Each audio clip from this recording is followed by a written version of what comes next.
Today I have something quite interesting to show to you. It's called the FujiNet and it's an open source hardware add-on for the Atari 8-bit home computers and indeed other machines of a similar vintage, which of course we will talk about a bit later on in the video. Now this isn't a new project. This has been around since 2021 and I've even been following along quite closely with its development, fully intending to pick one up for myself and check it out. And I'm ashamed to say that it's taken me this long to finally get my hands on one. Now this thing has really impressed me over the past few days of playing with it, and that's why I want to share it with you today. If perhaps you've heard of it but you're not fully aware of what it's capable of, or maybe it's completely new to you and you just want to check out an interesting new gadget for these vintage computers. So with all that said, I just want to say up front that this isn't a sponsored video. The creators of the FujiNet haven't sent it to me for review, and indeed they have no idea that I'm even making this video. Just like I said, it has impressed me so much that I wanted to help get the word out. So with all of that out of the way, I think it's about time we took a closer look. And what better place to start than with the official FujiNet website, fujinet.online. This will be linked down in the description, along with a load more information about this project if you are interested in learning a bit more about it. But as we can see, they describe themselves as the future of retro computing. And as we're going to find out a bit later on in this video, that is a very apt description indeed. Now, they have an introduction to the project here, which is probably better than anything I could have come up with. So let's just roll with this. So FujiNet is a multi-peripheral emulator and Wi-Fi network device for vintage computers. The first completed hardware was for Atari 8-bit computers, and development has begun for other systems with the goal of supporting as many as possible. Now, just to elaborate a little bit more on that, they do use that phrase multi-peripheral emulator. And yeah, in the case of the Atari 8-bit computers, this thing emulates multiple devices at once. So it appears to the actual machine itself as a tape drive, as a disk drive, or indeed multiple disk drives at once, as a printer, and also a modem. And that's made possible by the Atari 8-bit's fantastic SIO connector, which I will talk about a little bit more in a second. But going back to the description, what sets FujiNet apart from other Wi-Fi devices is the new network device, the End device or Endzs. The End device allows vintage computers that do not have enough processing power to handle TCP/IP connections to talk to the modern internet over Wi-Fi. And just to elaborate a little bit more on that point, the actual processing of the networking side of things is handled internally within the FujiNet itself. So it doesn't put any additional load on the machine's CPU. And of course, that's very useful when we're talking about these old 8-bit machines with these very kind of, dare I say, primitive CPUs compared to what we're using today. And of course, the massive overhead of connecting to the modern internet. And then, of course, they go on to mention the virtual adapters that have been created for the various different internet protocols, TCP, UDP, HTTP. You can see the list on screen now. It really does support a lot of stuff natively on board the device itself.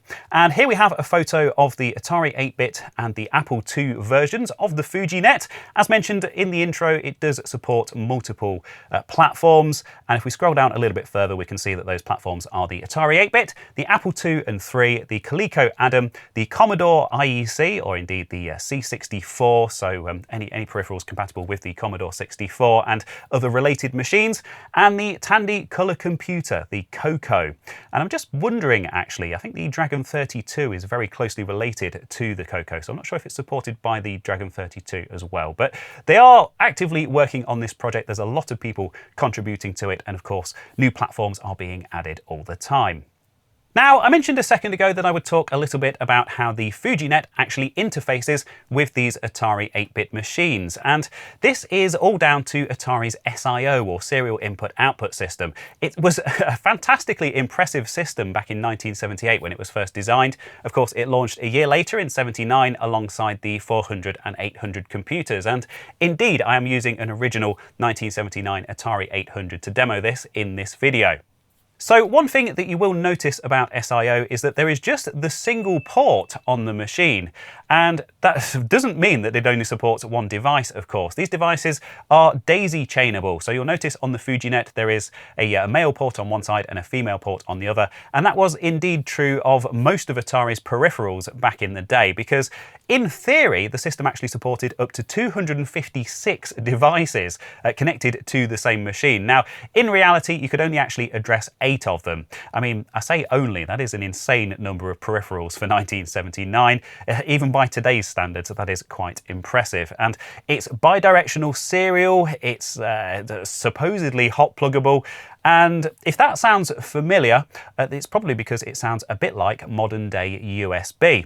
And if we check out Joe Duquois, and I'm really sorry if I've messed up the pronunciation on that, but that Atari engineer who actually designed this back in 1978 did indeed go on to develop the USB standard as well, and actually cites the Atari SIO as an inspiration for that standard. So yeah, modern USB ports actually can trace their lineage all the way back to this Atari SIO system, and I think that's why it's worth mentioning. Now, of course, just before we put the FujiNet through its paces, I should point out that this is open source hardware, and that, of course, means that you can have your own fabricated if you so wish. And that's where this channel's sponsor comes in, PCBWay.com. You see, PCBWay has been offering PCB fabrication services for 10 years now, and also recently started offering complementary services such as 3D printing, CNC machining, and injection molding. And indeed, if you check out their shared projects, you'll find the FujiNet over there, so you can place your order, have it fully fabricated, and even get the case 3D printed with them as well. So that's certainly an option if you're looking to get your hands on one of these. And of course, a big thank you to PCBWay for sponsoring this video. So with all that said, let's see how this thing actually works. Okay, so just before we get this plugged in, let's take a closer look at the actual hardware itself. And perhaps the most obvious thing is this SIO connector, of course, as previously mentioned, Atari's proprietary interface connector. And this is nice and deep. So in systems like my 800 here, this plugs really securely into the side, and you can actually leave it permanently connected and connect your other peripherals through it using the pass-through connector here. And if you don't want to use the FujiNet, you can switch it off. There is a power switch on the side, which I have to say is a very clever design decision on their part. Saves a bit of wear and tear on the port, plugging it in and unplugging it all the time. And just while we are on this side, you can see there is a USB port on here. In this case, this is a USB-C. There are different revisions of the FujiNet. Some of them are micro USB or mini USB or whatever, but in any case, it's there for the same purpose.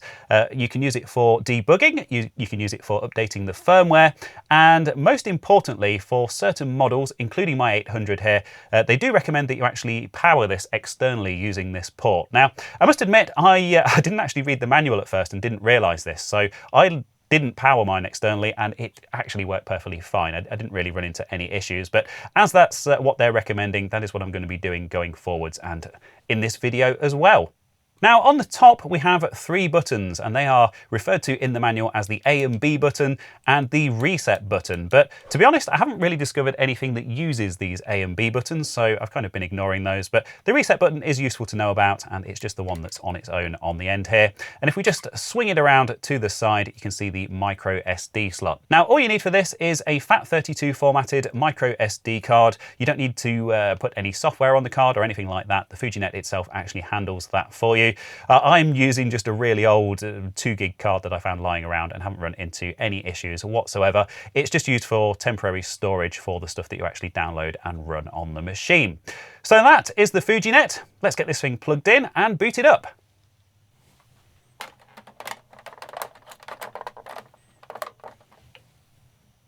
Okay, so with our FujiNet plugged into that SIO port, all we need to do is power the machine on via the switch on the side. Yep, it makes a horrific noise when it's booting up. I have no idea whose idea that was, but there we go. And this is the main menu, the main FujiNet menu. So we have our hosts at the top and our drive slots at the bottom. And as you can see, the top host is just called SD, and that is of course the internal SD card, that freshly formatted FAT32 micro SD card. And you can drop images on there as per any other flash card, so disk images, tape images, and it will actually load from that. But of course, the USP with the FujiNet is this other part, this list of hosts, using that internal Wi-Fi via an ESP32 chip. But of course, first we need to actually connect to a wireless network, and we can do that by going to the configuration by just pressing C. So we have our nearby wireless networks here. Only took a second to find those. And using the arrow keys, I'll just go down to ctrl-alt-rees, of course, which is mine, and press enter. And then we just need to type in the password.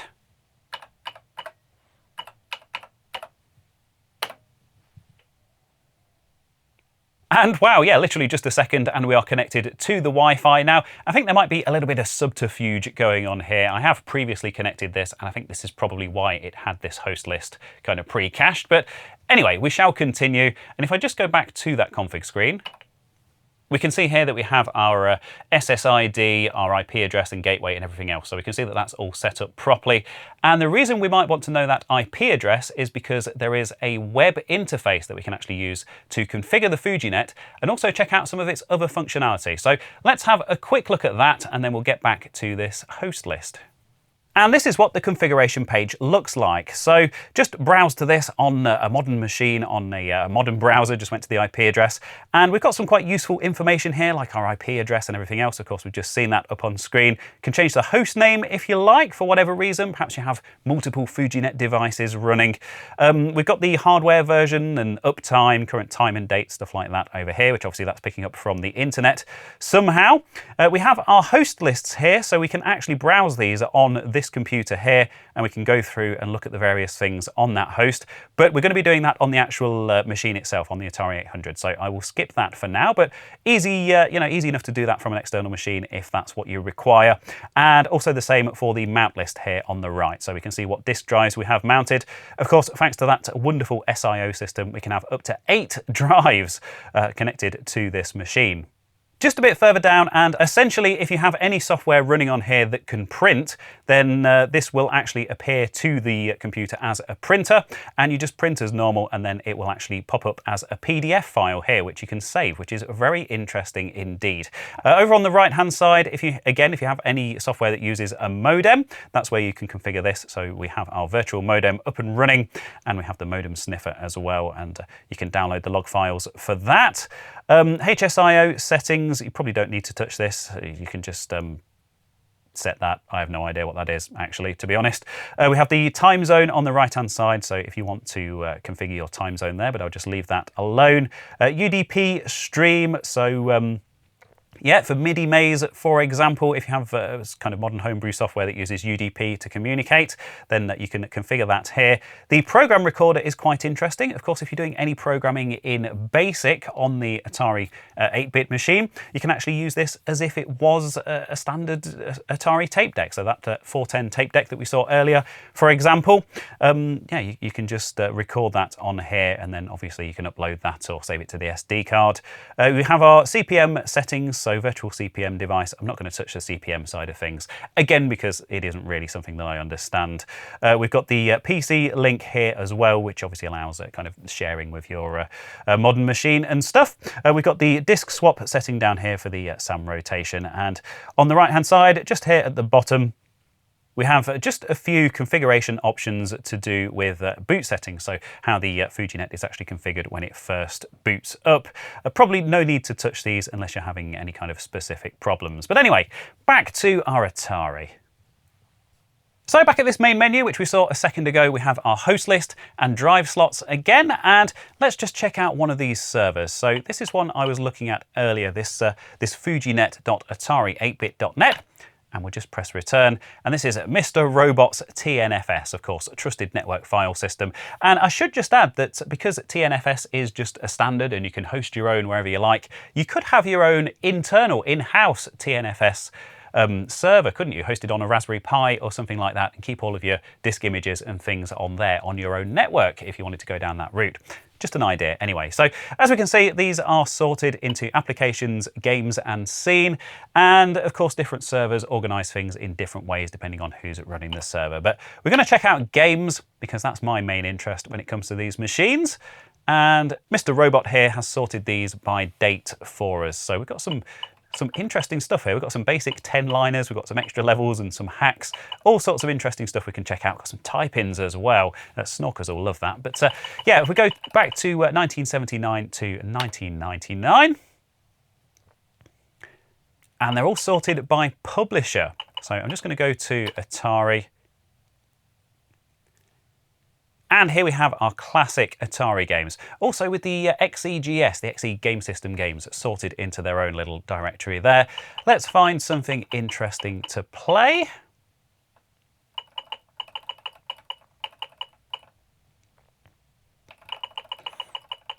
Ah, Pac-Man. Excellent version of Pac-Man this on the Atari 8-bit, so let's go with that. As you can see, these are all XEX files, and the FujiNet does indeed support a few different file formats, XEX and ATR and kind of all of the usual suspects if you are familiar with flashcards and things on these machines. So I will just press return, because as you can see down here it says return choose, so just pick that. And it's asking which drive slot we want to mount this image in. So we'll just pick the first one, press return, and it's asking us whether it wants it to be read-only or read-write. So I'm going to go with read-only, I think. And that has now mounted it in the first drive slot, but it doesn't automatically boot to it. So you'll see at the bottom here we have an option that says option and boot, and that of course corresponds to the physical option key on the actual machine itself. So if we just hold that down for a couple of seconds, it reboots. And we're straight into Pac-Man. Oh, I think it's still loading. Of course, this device is, there we go. It's actually emulating a tape deck or a disk drive, of course. So the games do take a few seconds to load, as they would do on the original hardware. But this looks like it's fully loaded now. So select for a 2-player game, option to change difficulty, or just press start to play a game.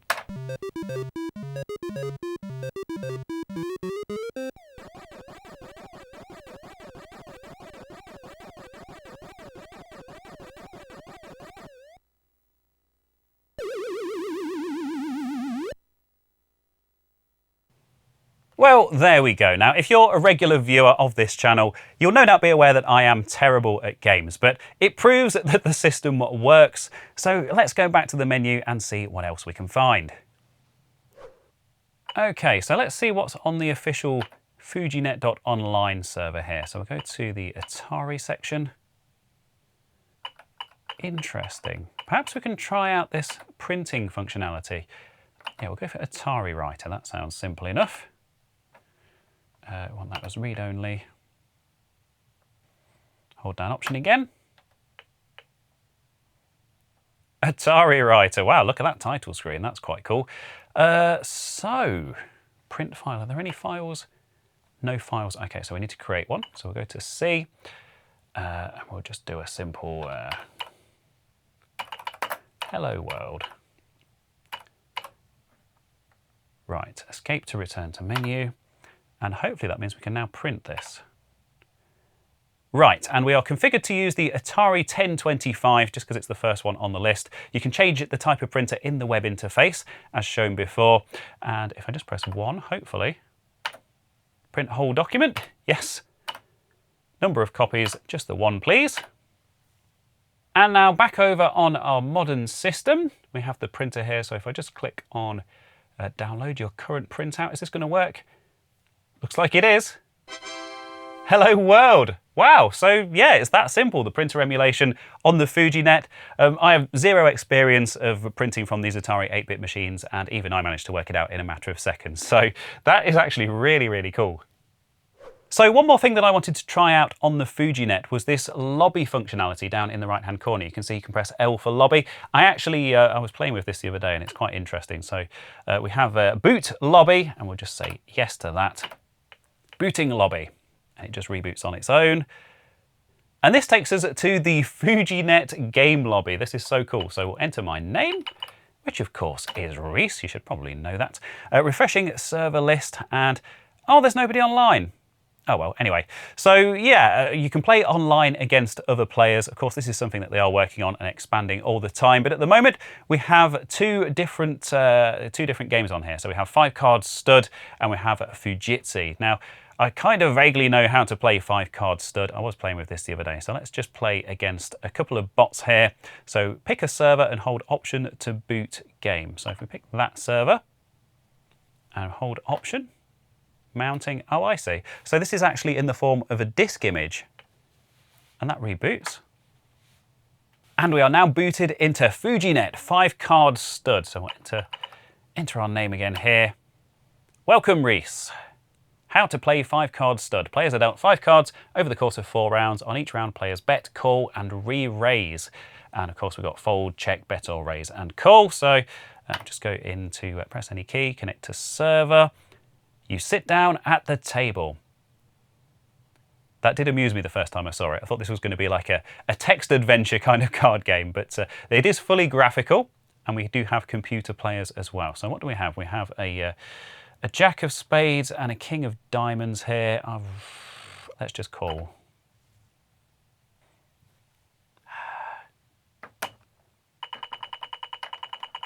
Oh no! Ah!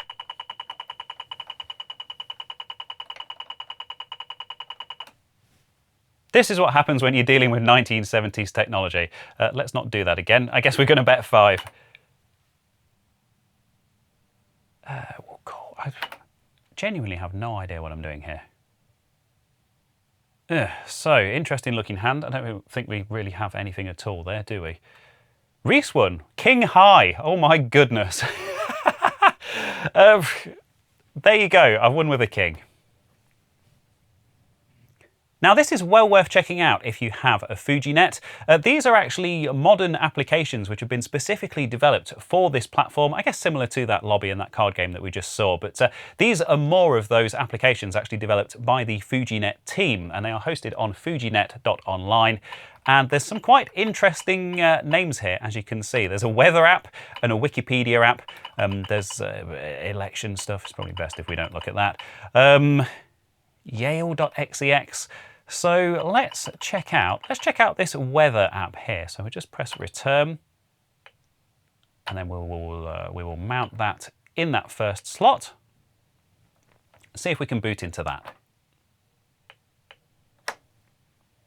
FujiNet Open Weather Client. Initializing options, loading theme, press start to show forecast.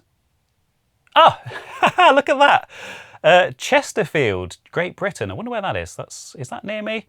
That's probably near me. It's probably used some kind of IP geolocation. So we'll go with that.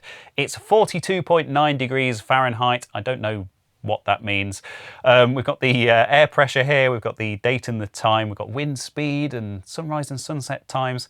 That's really cool. So you can leave that running up on screen, and you can see what the weather's like in your local area. What a cool little application that. Can we actually get back to that main menu? Oh, we can change the units.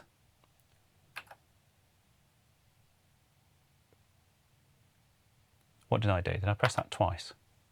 Units. That's probably me doing something wrong. But anyway, that's the current temperature, 42.9 degrees F in freedom units. I'll put the actual temperature up on screen somewhere here. Right, there was one more of these apps that I wanted to check out, something that I just spotted on that list. So let's go back to this. We'll go to the FujiNet apps. Of course, there's so much more on here to explore, and that's exactly what I'm going to be doing over the coming days. But yeah, the Wikipedia, I mean that Wikipedia on your Atari 8-bit computer. Let's get that loaded. Read only, and option to reboot. FujiNet Wikipedia article viewer. Wikipedia on a machine of this age. I mean, let's go for Atari. Let's see if we can find any articles relating to Atari. Enter ID. I see. So we've got the name of the article here, and I guess the number next to it is the ID. So let's go for the main Atari article, 2234. Atari is a brand name that has been owned by several entities since its inception in 1972. It is currently owned by French holding company Atari SA, formerly Infogrames, and its focus is on video games, consumer hardware, licensing, and blockchain. So there you go, you can browse Wikipedia on your Atari 800 from 1979, and if that's not impressive, I don't know what is. And there we have it, the FujiNet, a very impressive piece of hardware indeed for these old 8-bit Atari machines. And I can't believe it's taken me this long to get around to checking it out, but I am very glad that I did. And I hope this video has been useful and informative to you as well. Now, if this has whetted your appetite for the FujiNet, there are some links down in the description to various guides and retailers, and of course all the bits and pieces that you need to be able to get one fabricated yourself if you want to go down that route. But that's all I have for you for this video. So thank you ever so much to my supporters over on Patreon, Ko-fi, and indeed my YouTube channel members as well. They get videos a little bit early and also ad-free. And all that's left for this one is to say a big thank you to you for watching, and hopefully I'll see you in the next one.